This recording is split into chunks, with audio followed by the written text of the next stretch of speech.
The monsoon season brings in one of the most delightful experiences for any trekker. The lush green of the forest, the grasslands, the meadows, the views, and the drama of the clouds. I think it adds to one of the most beautiful experiences that anyone can witness. However, when you're trekking in the Western Ghats or the northeast or in the land of leeches, I think there's a sense of panic. Today I'm going to talk about how to deal with leeches. This is Suhas from Indiahikes and you're watching the DIY Trek series.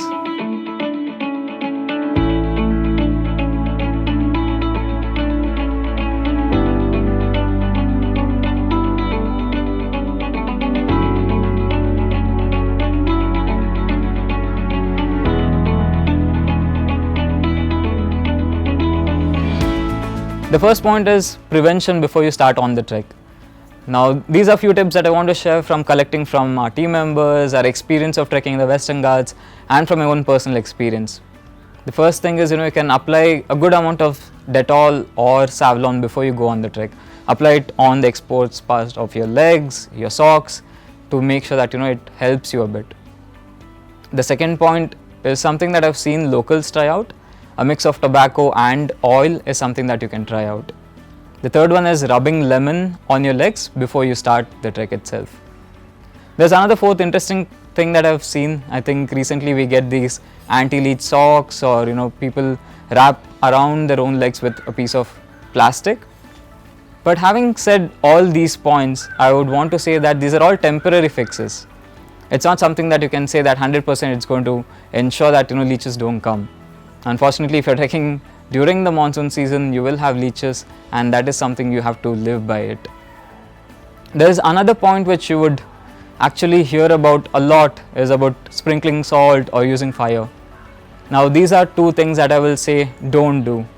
I strongly tell everyone not to do this. You're actually going into their territory, their homes, and these are two weapons that you're using them to kill them actually. So do not sprinkle salt or use fire when you're actually going on the trek. The second point is how to handle when you're there on the trek. Now, when you're actually trekking, you will have leeches, and this creates a bit of panic among trekkers. But I would suggest just let it be. You are trekking during this monsoon season and knowing this. So, you might reach the particular summit or the top of the trek itself. You can remove the leeches over there and flick them away. Or just wait it out until you end the trek, because I think once you come down, you can just remove the leeches and flick them away. That'll be perfectly fine. I know that there will be a bit of bleeding that's going to happen. Now, thanks to the anticoagulant property, you will have blood coming out, but you just let it be for some time, and it's going to dry out. You can also think about using turmeric. Now, that is something I think it's proven in terms of making sure the blood stops. You can try that out. And one more tip that I want to give trekkers is make sure that you remove all the leeches if you're entering inside a tent. If you're camping, make sure that everything is out. You don't want a leech to be inside your tent. So make sure that you clean that away and then enter inside into your tent. The third point is aftercare. What do you do when you come back from the trek? Now, leech bites are very itchy. For good 3-4 days you will feel it. And it might actually go on for 7 to 10 days as well. But the trick here is not to scratch that area, because if you do that, then the new cells are not formed. I would suggest applying coconut oil or neem oil. Now, these have the properties of antibacterial, antifungal, and antimicrobial. The key is to apply them for 3 to 4 days and being consistent with it. You can even use moisturizer, but I would say coconut oil works the best. In case you have a bit of swelling that happens, then I would say you can use hot compression as well. But if you feel that after 10 days, 15 days, if it is not getting better, then you might have to take a mild dose of antihistamine, or you might even have to go and visit a dermatologist. Having said all this, there are another 2 points that I would want to cover in this video. And it's a constant debate that I feel it keeps happening. Do you use trekking pants or trekking shorts? Do you go with trekking shoes or using sandals? I think the concept is very similar, and I'll cover that as well in the video. As Indiahikes, I would suggest you to actually use trekking pants over trekking shorts.